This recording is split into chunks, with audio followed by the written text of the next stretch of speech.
তুমি আবার শিবানীর সাথে কথা বলতে গেছো। আমি তোমাকে বারবার করে বলেছি শিবানীর সাথে কথা বলতে যাবে না, মেয়েটা ভালো নয়, আমাদের সংসার ভাঙার প্রতিনিয়ত চেষ্টা করে যাচ্ছে। হয়েছে হয়েছে, আমার কোনো দায়িত্ব আর তোমাকে নিতে হবে না। এবার থেকে আমি নিজেই কিছু করব। আমাকে জমি না দিয়ে লাভ করা হচ্ছে, এই লাভ আমি কখনোই করতে দেব না ওকে। দেখার প্রয়োজন আমার নেই, আমি এখানে এসেছি তোমাকে ধরে নিয়ে যেতে, উত্তম মধ্যম দেবো, চলো। তার কোনো প্রয়োজন নেই। তোমরা কি চাও বলো, কত টাকা চাও? আমি সবকিছু দিতে রাজি, তোমার চাকরি কোনো ক্ষতি করবো না।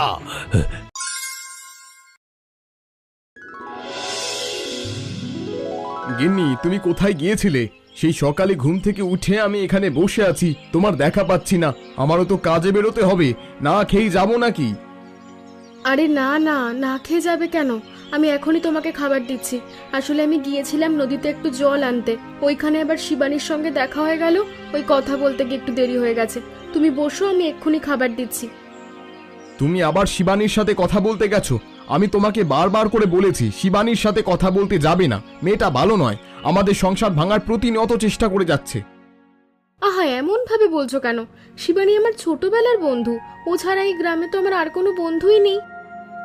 দেখো গিন্নি, সব থেকে বড় ক্ষতি কাছের বন্ধুরাই কিন্তু করে, তাই তুমি সাবধান, তোমাকে আমি আবারও সতর্ক করে দিচ্ছি।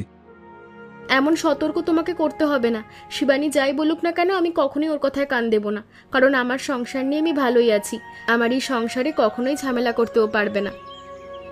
দেখা যাক কি হয়, কিন্তু যদি আমার সংসারে কোনো ঝামেলা হয় তাহলে কিন্তু আমি ওই শিবানীকে ছাড়বো না, আমি ওকে এই গ্রাম ছাড়া করব, এই আমি বলে দিলাম।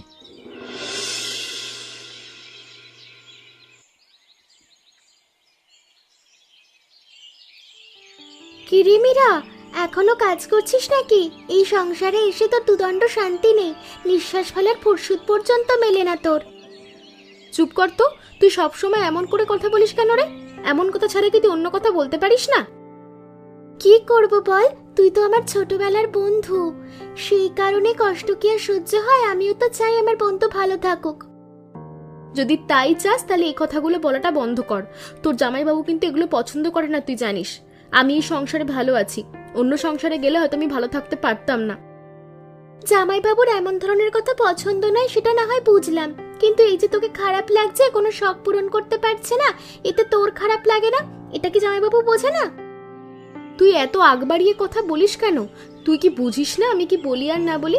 আমি তো বললাম আমি এই পরিবারে সুখী আছি, বিশ্বাস কর। আমার কথা রাগ করে ফেললি? দেখ, আমি তো সবসময় তোর ভালো চাই, সেই কারণেই বলেছি, ভুল বুঝিস না। আমি জানি তুই আমার ভালো চাস, তুই আমার ছোটবেলার বন্ধু। তুই ছাড়া এই গ্রামে আমার কথা কেউ এত ভাবে না, কিন্তু তোকেও তো বুঝতে হবে আমি কোনটায় খুশি আর কোনটায় দুঃখী। আমি আর কখনোই এরকম বলবো না, কিন্তু যদি দেখি তুই দুঃখে আছিস তাহলে আমি কিন্তু জামাইবাবুকে ছাড়বো না। ঠিক আছে বাবা, তাই হবে। কি রে, এভাবেই গ্রামে গ্রামে ঘুরে বেড়াবি নাকি? কোনো একটা কাজ করবি না? আমি তোকে কতবার বললাম আমার সাথে কাঠুরিয়ার কাজটা কর, দেখ অল্প পরিশ্রমে কিন্তু ভালোই টাকা লাভ হয়। ওটাকে তুমি অল্প পরিশ্রম বলছো? সারাটা দিন জঙ্গলে ঘুরে ঘুরে গাছ খুঁজে তারপর সেই গাছ কাটতে হয়, সেই গাছ এনে বিক্রি করতে হয়, এটা কম পরিশ্রমের কাজ? আমি এসব করতে পারবো না। তাহলে করবিটা কি? সারাদিন এদিকে ওদিকে ঘুরে বেড়াবি? সংসারের কোনো চিন্তা তোর মাথায় নেই? এই যে একটা সংসার আমাদের আছে, এখানে কি তোর টাকা দেওয়ার উচিত নয়? আমিও তো কতবার তোমাকে বললাম আমাকে কিছু টাকা দাও, আমি কোনো একটা ব্যবসা করি, তুমি তো তা দিতে পারলে না। অথচ নিজেকে আমার বড় ভাই হিসেবে দাবি করো। বড় ভাইয়ের কোন দায়িত্বটা তুমি পালন করেছো? হ্যাঁ, তার মানে বলতে চাইছিস আমি তোর কোনো দায়িত্ব পালন করিনি? ছোটবেলায় মা বাবা মরে যাওয়ার পর তোকে আমি নিজে বড় করেছি, নিজে পড়ালেখা না করে তোকে পড়ালেখা করিয়েছি, আর এখনো পর্যন্ত তোকে আমার সংসারে বসিয়ে বসিয়ে খাওয়াচ্ছি, এটা কি কোনো দায়িত্ব নয়? কোনো কিছু হলেই তুমি শুধু ওইটুকুর খোঁটাই আমাকে দিতে পারো।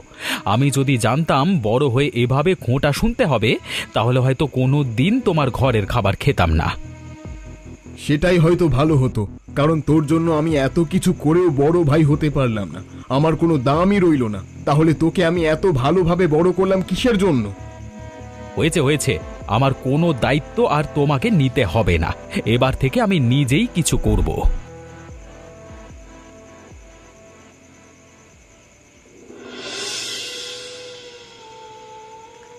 বলি ভোলা, ওদিকে অরুণের কি খবর? অরুণ কি জমিটা দিতে রাজি হয়েছে? যদি এবার রাজি না হয় তাহলে আমি অন্য পথ দেখব। না বাবু, অরুণ রাজি হয়নি। আর তাছাড়া রাজি হবে বলেও মনে হয় না। আমি অনেকবার বুঝেছি, কিন্তু কোনো লাভ হলো না। এভাবে হলে চলবে না, ওকে এবার একটা ভালো শিক্ষা দিতে হবে। আমার কথা শুনছে না, এই গ্রামে আমার কথা শুনবে না এমন হতে তো পারে না। আপনার কথা শুনবেই বা কেন? এখন অরুণের ভালো দিন চলছে, জঙ্গলে ঘুরে ঘুরে বিনে পয়সায় গাছ কেটে সেগুলো বিক্রি করছে, দারুণ লাভ। আমাকে জমি না দিয়ে লাভ করা হচ্ছে, এই লাভ আমি কখনোই করতে দেব না ওকে। তাহলে এবার এবার কি করবেন বাবু? কি আর করব, একটা কাজ কর, তুই পুলিশকে খবর দে, পুলিশকে আমার কাছে আসতে বল। বাকি কথা আমি পুলিশের সাথেই বলবো। অরুণকে এবার কোনোভাবেই ছেড়ে দেওয়া যাবে না। বা আপনি কি কোনোভাবে অরুণকে ফাঁসানোর চেষ্টা করছেন? মানে আমি বলতে চাইছি, অরুণকে কোনো একটা মিথ্যে অভিযোগে ফাঁসিয়ে জেলে ঢুকিয়ে দেবেন। একদম ঠিক কথাই বলেছিস। তারপর ওর ওই জমি আমি আয়ত্ত করেই ছাড়বো। যদি প্রয়োজন পড়ে তাহলে ওর ভিটে মাটিও আমি কেড়ে নেব। এই সিদ্ধান্ত যদি আপনি আরও আগে নিতেন তাহলে ব্যাপারটা আরও আগেই মিটমাট হয়ে যেত। ঠিক আছে, আমি যাচ্ছি পুলিশের কাছে। পুলিশ আপনার কাছে আসলে তাকে সমস্ত কিছু বুঝিয়ে বলে দেন। ঠিক আছে, তুই যা। আগামী কালকেই এই বাইরে অরুণের শেষ দিন।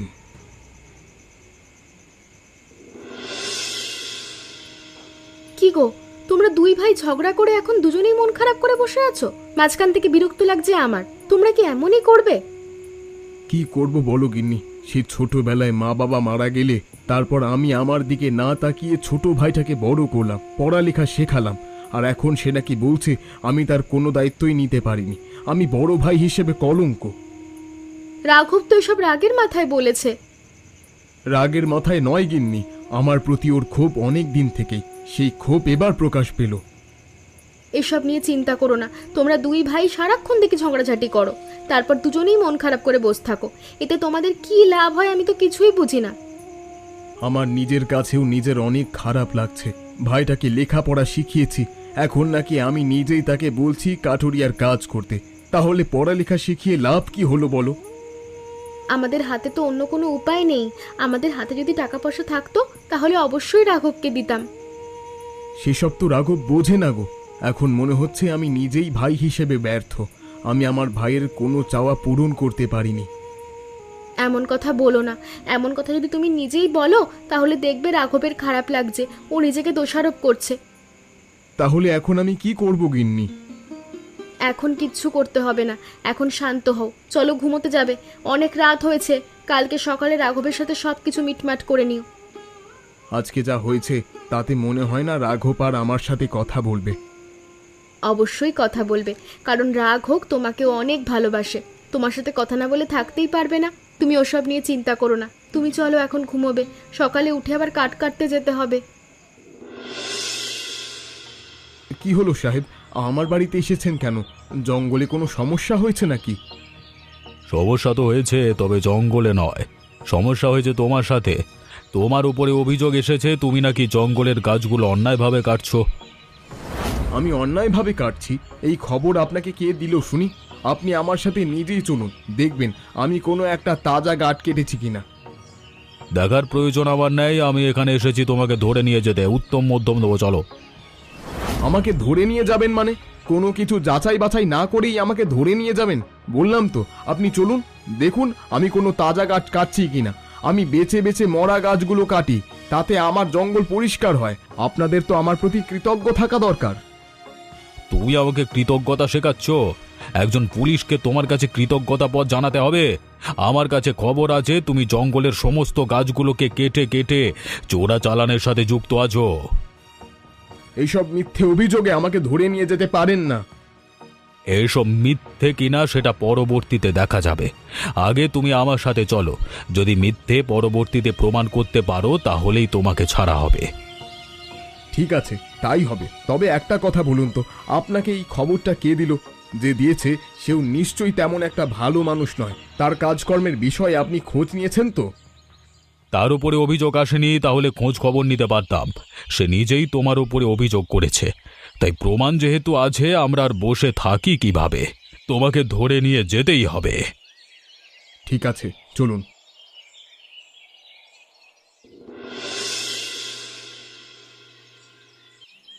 বৌদি, বৌদি, দাদাকে যে ধরে নিয়ে গেল, তুমি তখন কোথায় ছিলে? তুমিও কি কিছুই জানতে না? না গো না, আমিও তো কিছু জানতে পারলাম না। তাছাড়া তোমার দাদাকে ধরে নিয়ে গেছে। তোমার দাদা একবার আমাদেরকে একটু ডাকবে না বলো? সেজন্যই তো বলছি, দুপুর হয়ে গেছে তবুও তোমার দাদা বাড়িতে ফিরলো না। এবার কি হবে বৌদি? শুনলাম দাদার উপরে অভিযোগ এসেছে, সে নাকি চোরা চালানের সাথে যুক্ত আছে। কিন্তু আমার দাদা তো এমন ধরনের কোনো কাজই করেনি। তা তো আমরা জানি, আমরা তো ভালোভাবে জানি তোমার দাদা নির্দোষ। তোমার দাদা কোনো দোষ করেনি, শুধু শুধু এই পুলিশ তাকে ধরে নিয়ে গেছে। এই অভিযোগ কে করলো সেটাও তো বুঝতে পারছি না। গ্রামবাসীরা অনেকেই ভাবছে এই অভিযোগ নাকি ভাস্কর বাবু করেছে। যদি এটা হয় তাহলে আমি ভাস্কর বাবুকে ছাড়বো না। সেটা না হয় পরে দেখা যাবে, প্রথমে তো তোমার দাদাকে ছাড়তে হবে। কিন্তু আমরা প্রমাণ কোথায় পাবো? তোমার দাদাকে প্রমাণ ছাড়া ছাড়বে না। প্রমাণ তো জোগাড় করতেই হবে বৌদি। প্রথমেই যেতে হবে জঙ্গলে। তুমি থাকো, আমি জঙ্গলে গিয়ে দেখি কোনো প্রমাণ জোগাড় করা যায় কিনা। কিন্তু তুমি জঙ্গলে গিয়ে কি করবে? সেখানে তো কোনো প্রমাণ পাবে বলে মনে হয় না। বৌদি, কখনো কোনো এমন জায়গাতেও খুঁজতে হয় যেখানে কোনো সম্ভাবনা থাকে না। বুঝতেই তো পারছো, এখন আমাদের খারাপ সময়। সব জায়গায় সমস্ত খোঁজ খবর লাগাতে হবে আমাদেরকে। ঠিক আছে, তাহলে চলো, আমিও তোমার সঙ্গে যাব। না বৌদি, তুমি বাড়িতে থাকো, আমি নিজেই একা যাচ্ছি। যদি তোমার যাওয়ার প্রয়োজন পড়ে আমি অবশ্যই এসে তোমাকে নিয়ে যাব। ঠিক আছে ভাই, সাবধানে যেও।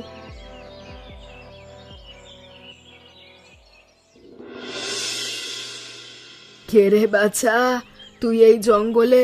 তোকে তো আগে কখনো দেখিনি। তুই কি পথ হারিয়েছিস নাকি? না গো বুড়িমা, আমি এখানে প্রমাণ জোগাড় করতে এসেছি। তুমি কি এখানেই থাকো? হ্যাঁ রে, আমি এখানেই থাকি, এখানেই আমার ঘর বাড়ি। কিন্তু তুই কিসের প্রমাণ জোগাড় করতে এসেছিস? তুমি হয়তো আমার দাদাকে চেনো। আমার দাদা এই জঙ্গলে এই শুকনো কাঠ কেটে বেড়ায়।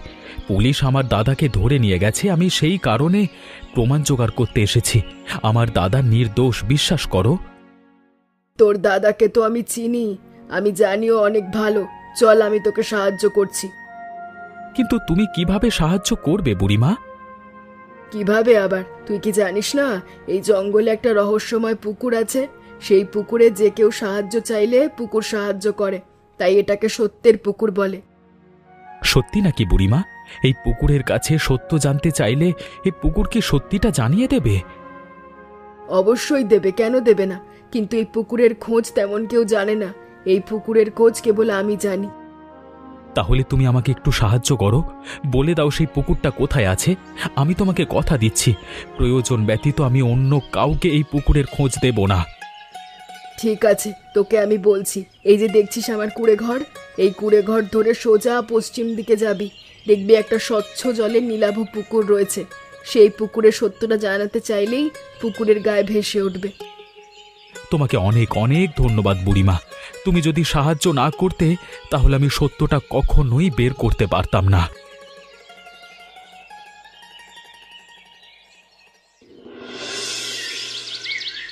বৌদি, এটাই সেই পুকুর যার কথা বুড়িমা আমাকে বলেছিল। বুড়িমা আমাকে জানিয়েছে এই পুকুরের কাছে সত্য জানতে চাইলে এই পুকুরের গায়ে সত্যটা ভেসে উঠবে। জানি না বুড়িমার কথা কতটুকু সত্যি, তবে উপরওয়ালার কাছে একটাই প্রার্থনা করি যেন বুড়িমার কথা সত্যি হয়, কারণ এটা ছাড়া আমাদের হাতে কোনো উপায় নেই। তাহলে চলো, আর দেরি করো না, আমরা পুকুরের কাছে সত্যটা জানবার চেষ্টা করি। দেখি পুকুর কোনো কাজ করে কিনা। যদি কাজ করে তাহলে পুলিশকে এখানে এনে আমি প্রমাণ দেব। সেটাই হবে, চলো দেখি। হ্যাঁ, সত্যের পুকুর। আমার দিদা বিনা অপরাধে শাস্তি পাচ্ছে। তুমি আমাকে সত্য প্রকাশ করো, সত্যের দেখা দাও।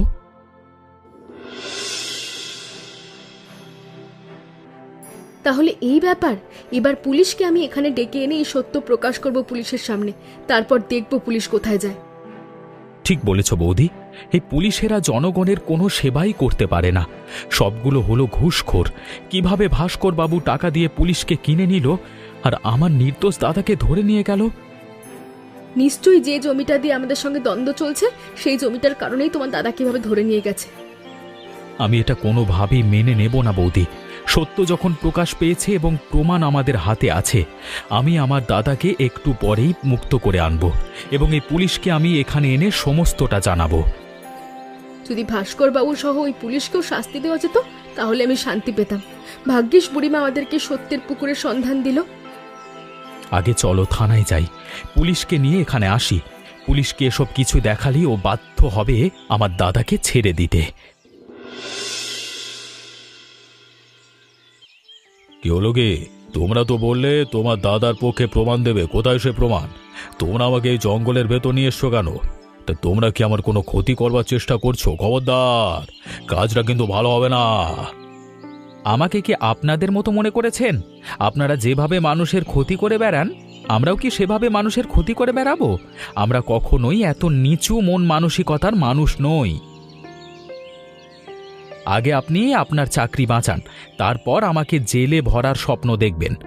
হে সত্যের পুকুর, তুমি তোমার সত্যটা দেখাও। আমার দাদা নির্দোষ কিনা সেটা প্রমাণ করো।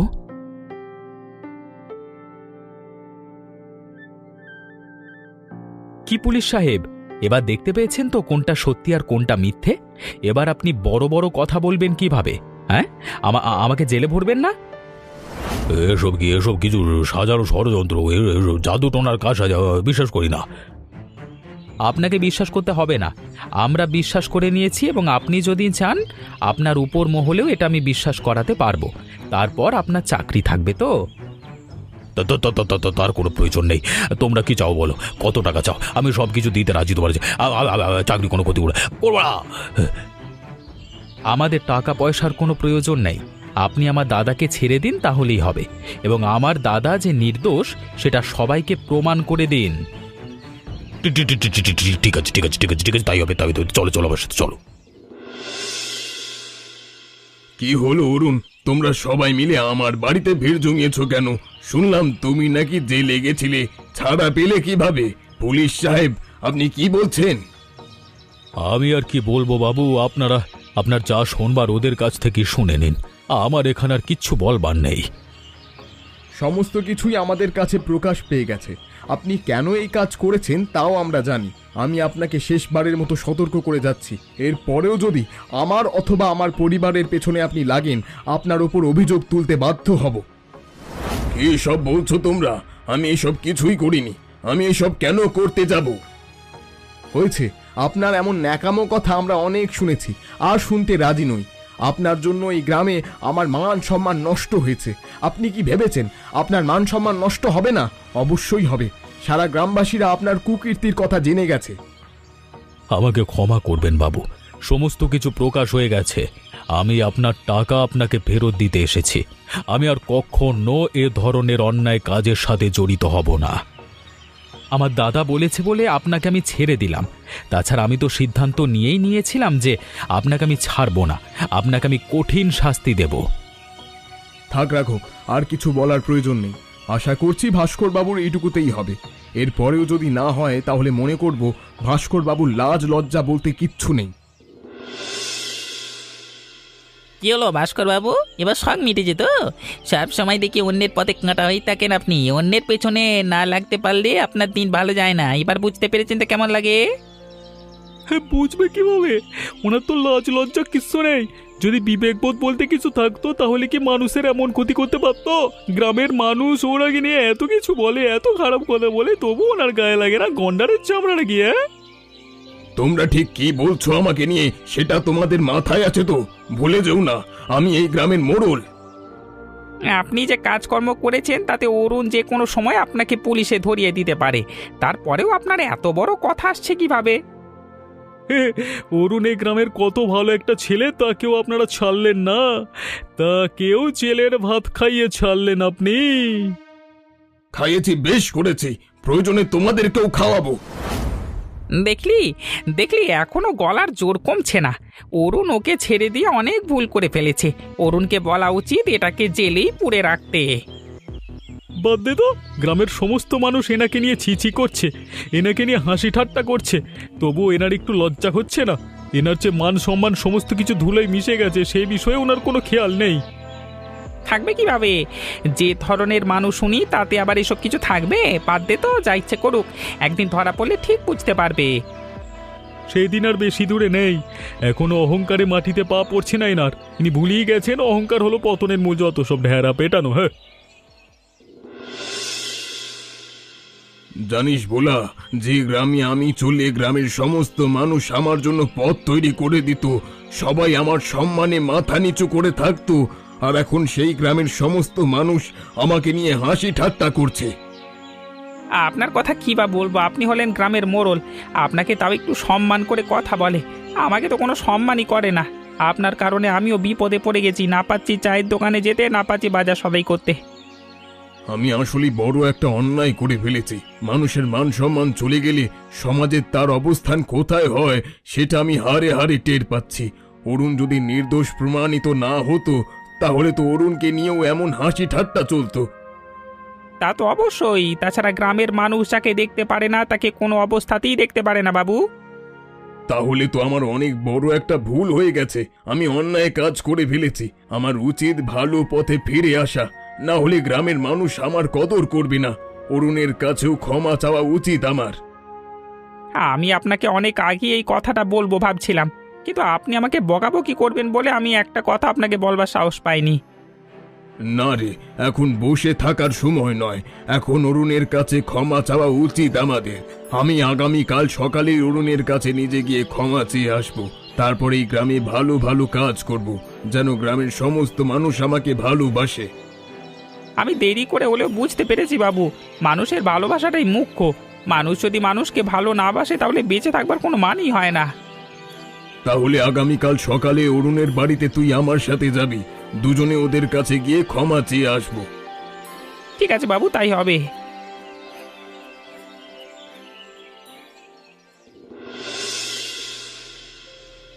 এ কি, আপনারা আবার আমার বাড়িতে? আবার কোনো অঘটন ঘটাচ্ছেন নাকি? এবার কিন্তু আপনাকে আমি বলে রাখছি বাবু, এবার আপনি নিস্তার পাবেন না। গ্রামবাসীরা কিন্তু আপনার উপরে ক্ষেপে আছে। আরে না না, তুমি ভুল ভাবছো। আমি তেমন কিছুই করতে এখানে আসিনি। আমি আমার কৃতকার্যের জন্য তোমাদের কাছে ক্ষমা চাইতে এসেছি। আমি আমার কৃতকার্যের জন্য লজ্জিত। আপনি কি নাটক করছেন নাকি সত্যি সত্যি আমাদের কাছে ক্ষমা চাইছেন? আসলে আপনাকে বিশ্বাস করা তো কঠিন। তোমাদের পরিস্থিতি আমি বুঝতে পারছি, তবে বিশ্বাস করো, আমি এখন আর আগের মতো নেই। আমি এখন বাজারের বের হতে পারি না।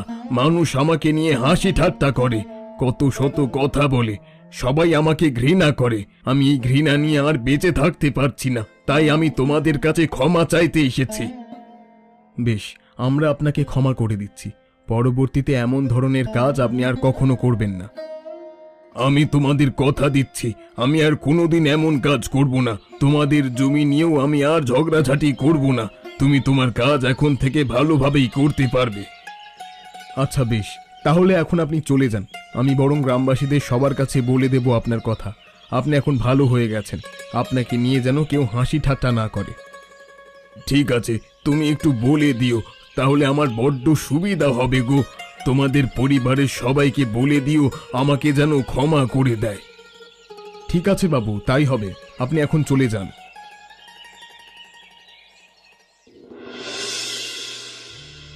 দাদা, এই হলো সেই পুকুর, যে পুকুর তোমাকে নির্দোষ প্রমাণ করতে সাহায্য করেছিল। এই হলো সেই পুকুর, যেই পুকুর সত্যের পুকুর নামে পরিচিত, এবং এই পুকুরে সত্যটা দেখা যায়। কিন্তু একটা কথা বলতো, আমি তো এই জঙ্গলের সম্পূর্ণটাই চিনি। কখনো এই পুকুরটা আমার চোখে আগে পড়েনি। আমি তো জানতামই না এই জঙ্গলে এমন একটা পুকুর রয়েছে। তুই জানলি কিভাবে? আমিও তো আগে জানতাম না। সেদিন তোমার জন্য আমি এই জঙ্গলে প্রমাণ খুঁজতে এসেছিলাম। তখন একটা বুড়িমায়ের সাথে দেখা হলো আমার। বুড়িমা আমার সমস্ত কথা শুনে বললেন তিনি নাকি তোমাকে চেনে। তারপর এই পুকুরের কথা তিনি আমাকে বললেন। কি বলছিস তুই? এই জঙ্গলে কোনো ঘর বাড়ি নেই, এখানে কোনো বুড়ি বসবাস করে না। আমি তো এমন কোনো বুড়িকেই চিনি না। আমি এই জঙ্গলে সব চিনি।